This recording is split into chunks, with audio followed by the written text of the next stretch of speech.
전 한번 이렇게 보고 싶습니다. 하나님이 우리에게 당신을 알라고 주신 세상의 내용을 뭐라고요? 율법이라고 해요.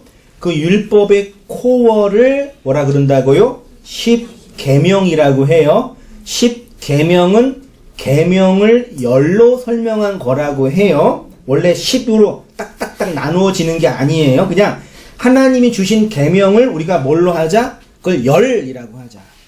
됐어요? 계명이라는 그 개별적인 항목을 부를 때 열이라고 하자. 그 열처녀, 열문화, 그런 열의 개념이 많이 나와요. 열.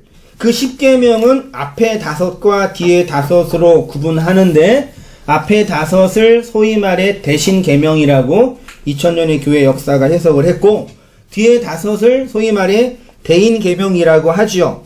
제가 산상수훈에서 자주 말씀드렸지만 앞에 5의 계명은 인간이 육체와 행위를 가지고 지킬 수 있는 계명이 아닙니다. 왜냐하면 하나님 존재 자체를 우리가 물리적으로 감지할 수가 없어요. 왜요? 율법을 지킨다라는 얘기는 뭘로 지키는 거예요? 우리의 육체와 시간과 공간 안에서 물리적으로 지키는 거예요. 그치요? 근데 하나님 존재 자체는 물리적으로 감지가 돼요, 안 돼요? 안 돼요. 그러니까 우리의 육체를 가지고 그분이 원하는 그 계명들을 지키는 건 불가능해요. 초월적인 것이 하나님의 것이고, 하나님의 초월 자체를 우리가 감지할 수 없어요. 혹시 여러분이 토요일날 밤에 주일 온땅교회 주일 예배를 간절히 준비하는 마음으로 열심히 기도한 분이 안 계시겠지요. 옛날에는 그 토요일날 밤에 강당 기도 모임이라고 해서 말씀 전하는 우리 목사님을 위해서 열심히 기도하는 제가 그랬거든요. 근데 그렇게 기도했는데 목사는 안 변하고 제가 목사가 돼버렸어요. 이런 오묘한, 그 마음이 되게 간절해지잖아요. 그때 이제 막 기도하다가 뭐 보기도 하고 뭐 느끼기도 하고 그런단 말이에요. 그러면 그때 우리가 보고 느낀 건 뭐 하나님이 아니라고 하면 좀 그렇지만 하나님 존재 자체예요, 그게? 아니에요. 우리의 물리와 우리의 감각으로 우리가 감지한 그 무엇이에요.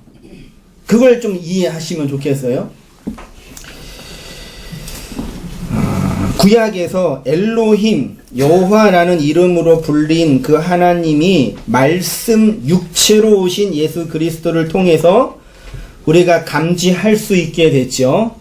요한복음 1장 14절인가요? 12절인가? 말씀이 뭐가 돼서요? 육신, 초월이신 말씀이 육신이 됐죠. 그래서 말씀, 육신이라고 말할 수 있어요. 육신이 돼서 이 땅에 오신 분이 예수 그리스도라고 합니다. 한 페이지로 갔습니다. 하나님 스스로 당신을 말씀 육체 안으로 제한시켰습니다. 그것을 하나님의 뭐라 그런다고요? 자기 계시, 하나님의 자기 설명이라고 해요. 하나님이 하나님 당신이 누구인지를 설명해 주기 위해서 육체를 입으신 거예요. 그게 예수 그리스도인데, 그건 그냥 나를 설명해 주는 무슨 차원 정도가 아니라 하나님 존재의 죽음이에요. 하나님의 자기 계시는 하나님의 죽음이에요. 그러면 우리가 계시하는 하나님을 만나고 계시하는 하나님을 감지하고 계시하는 하나님을 믿었다라는 얘기는 우리 안에 뭐가 있다는 얘기예요? 하나님의 죽음이 있다라는 얘기예요.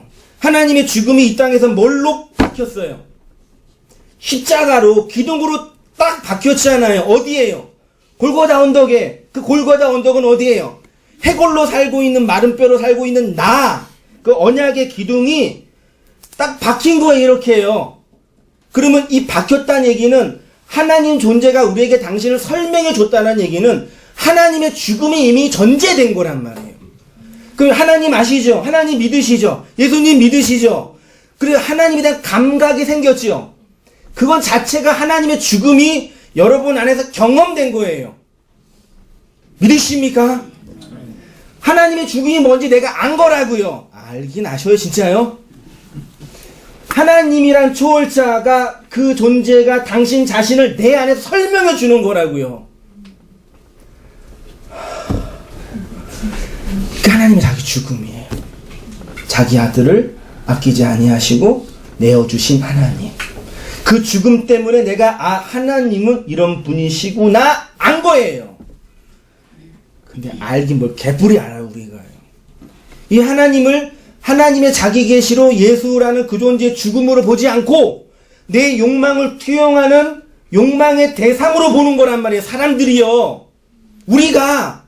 제가